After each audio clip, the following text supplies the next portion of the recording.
Very good morning, ma'am. Good morning, It's sir. a new emerging day, having a new spirit, because yesterday we have celebrated Makar Sankranti. Makar Sankranti is an occasion that which we celebrate as an Uttarayan Parva.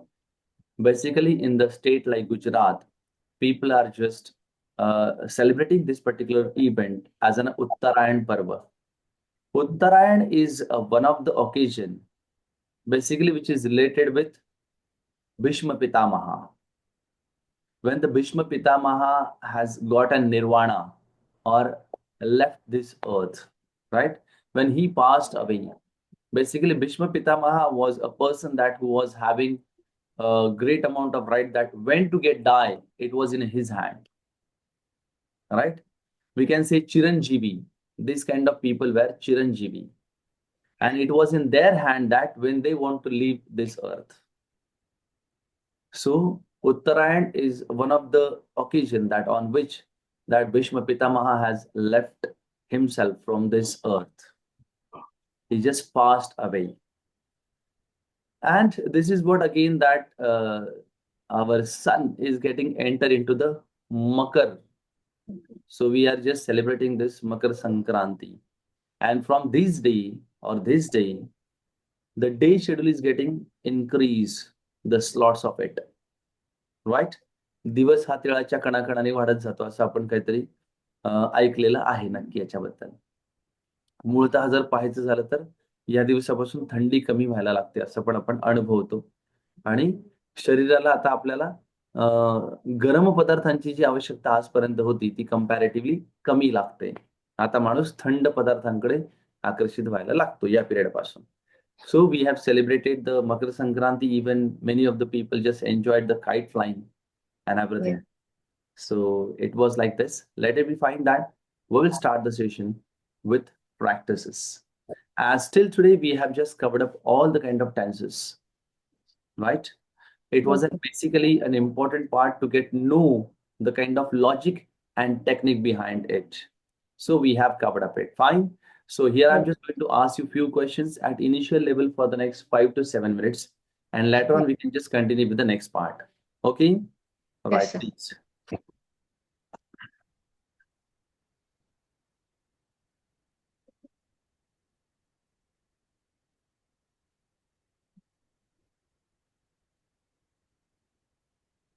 Ma'am.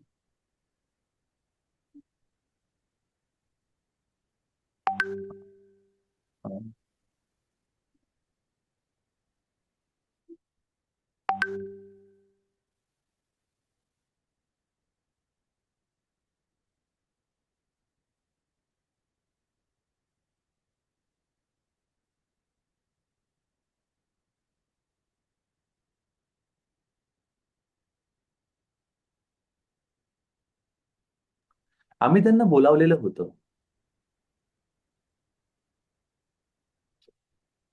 We had called them.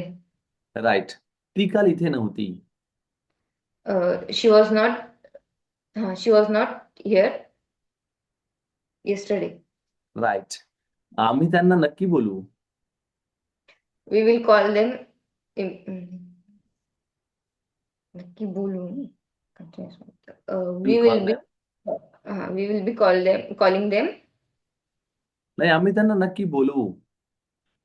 Perfect. We will have called them. Which We will call them. tense this structure, this particular sentence is having? Which kind of tense is being here? Future. Which future? Simple. Simple future, right? Huh. We will call them. We will call them, right? Okay, surely. आम्ही त्यांना नक्की बोलू, right? ती आज इथे नाही. She is not here. आम्ही त्यांना मदत करत असुत. We will be helping them. Right, okay. राजा राणीला पत्र पाठवतो का?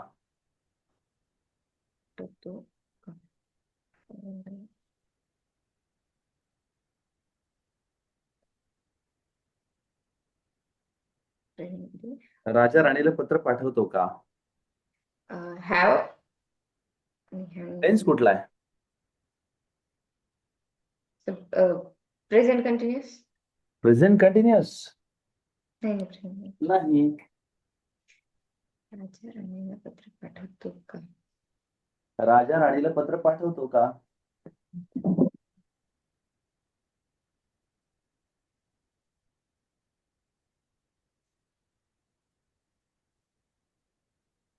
सॉरी सर, नाही समजत. हम्म. टेन्स समजत नाही कोणता येईल. This is very important that to understand.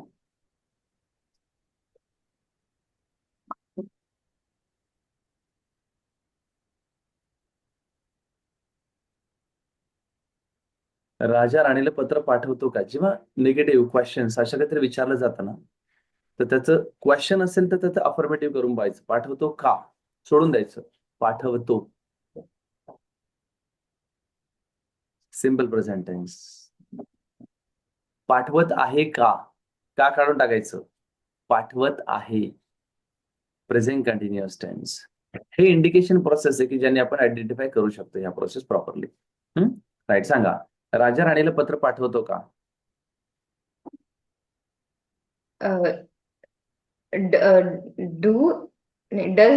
Does raja send a letter to Rani?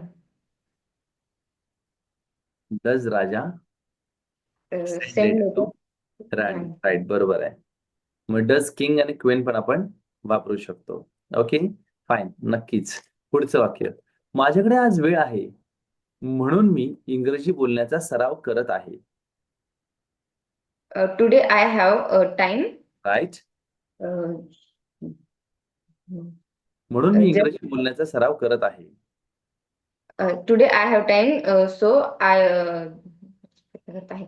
So I have नाही, so I am trying to speak English. Speaking in English. Right, I am trying to speak English. Okay, पुढचं वाक्य, ती उद्या तिथे असेल का? ती उद्या तिथे असेल का?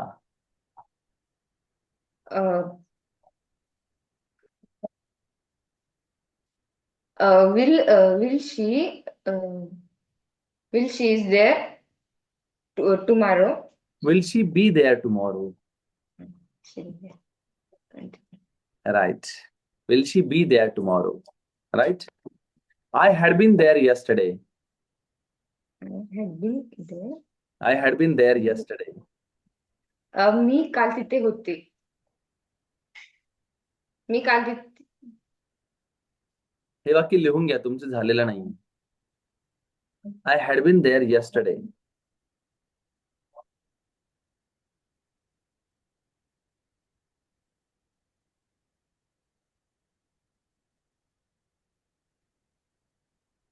I had been there yesterday. Had been चा मूळ अर्थ आपण जाऊन येणे आणि येऊन जाणे या दोन्ही अर्थाने वापरू शकतो. जाऊन येणे आणि येऊन जाणे. मी काल तिथे येऊन म्हणजे मी तिथे जाऊन आलेली आहे किंवा जाऊन आलेली होती. भूतकाळामध्ये काय लागणार आपण? हॅड असल्यावर होती. मी तिथे जाऊन आले होते.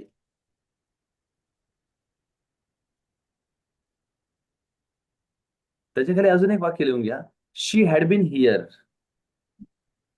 शी हॅड बीन हिअर. ती इथे येऊन गेली होती.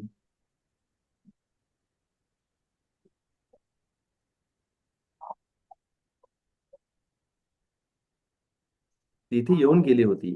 अजून एक उदाहरण लिहा. I have been there. I have been there. मी तिथे जाऊन आलेलो आहे. प्रेझेंट परफेक्टचं वाक्य. मी तिथे जाऊन आलेलो आहे. त्याच्यामध्ये ऍक्शन तर कम्प्लीट झालेली आहे ना. हो ना, झालेली आहे ना. म्हणून तर प्रेझेंट परफेक्ट, म्हणून प्रेझेंट परफेक्ट मध्ये घेतलं ना आपण. नाही, वरचे जे होते ना कंटिन्युअस मध्ये पण ना, परफेक्ट कंटिन्युअस होते. हॅड बीन नंतर आयएनजी वापरलंय का? नाही. मग याचा अर्थ तो काय माहितीये का? बीन हे थर्ड फॉर्म म्हणून वापरलाय तिथं. आणि ती ही फ्रेझल लँग्वेज हे फ्रेज कशासाठी वापरतो आपण? जाऊन येणे आणि येऊन जाण्यासाठी वापरतो. Okay sir. राईट? ओके. त्याच्यानंतर कृष्णा हॅज बीन हिअर. लिहून घे वाक्य. Krishna has been here. Krishna इथे येऊन गेलेला आहे.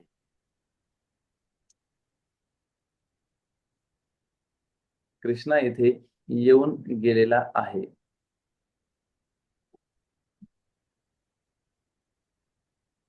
Done sir. राईट? आलं लक्षात? Yes.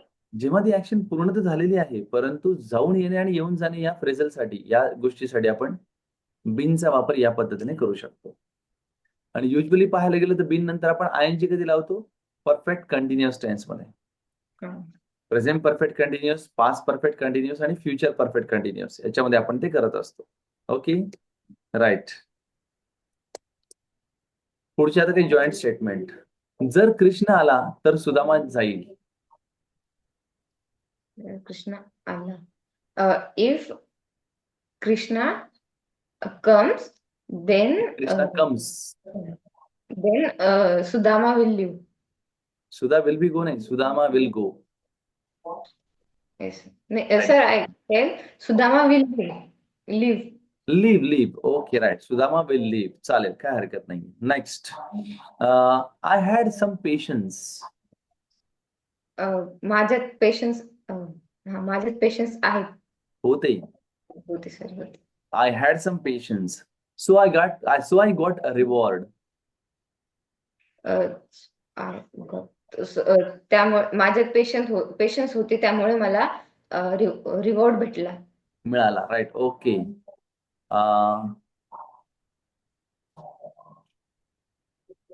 Do you know something about the white revolution? तुम्हाला व्हाईट रिव्होल्युशन बद्दल काही माहित आहे का? Right. Okay. What is the use of past continuous tense? Past continuous. एखादी क्रिया जी पास्ट मध्ये झालेली पण ती कंटिन्यू आहे. झालेली नाही, ती कंटिन्यू होती. काय मध्ये झालेल्या मध्ये पण कधी कधी कंटिन्यू यूज करतो. झालेली असल्यावर ती कंटिन्यू कसं यूज करणार? तिथं परफेक्ट टेन्स यूज करणार. नाही, म्हणजे ती झालेली आहे पण ती कंटिन्यू मध्ये पण असं 1-2 वाक्य झालेले तिथे. लक्षात ठेवा. मग आपण इथेच कन्फ्युजन होतं आणि मग नेमकं काय वापरू हा गोंधळ होतो त्यामध्ये. आपले साधे डेफिनेशन काय? when the action was going on in the past mode. भूतकाळात ती क्रिया सुरू होती असं आपल्याला दाखवायचंय आता. आता ती बंद पडलेली असेल, आपल्याला त्याची काही कन्सर्न नाहीये. आपल्याला कन्सर्न काय? तेव्हा ती क्रिया घडत होती. गांधीजी स्वातंत्र्यासाठी लढत होते, क्रिया चालू होती, है ना. आम्ही 10वीचं प्रिपरेशन करत होतो तेव्हा, या पद्धतीने. Right. What is the use of present perfect tense? आता म्हणजे कंटिन्यू मध्ये ती सध्याला ती गोष्ट कंप्लीट झालेली आहे, जस्ट झालेलीच. क्रिया संपलेली आहे परंतु त्याचा परिणाम जिवंत आहे. Okay. When the action has finished, but the effect of the action is still remain. Right? So do one thing that today I will send you the tense chart and their uses, logical uses. Okay? And simultaneously, I will try to send you a mix exercise. Okay? If it is possible to get solved, if you get a time, then at least try to solve 5 to 10 sentences of it. See, our purpose is not to improve just a writing ability, but without having a writing clarifications, we cannot speak properly.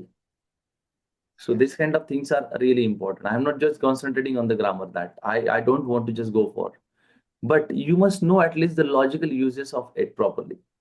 That's important. Fine. Okay. Thank you. Thank you very much.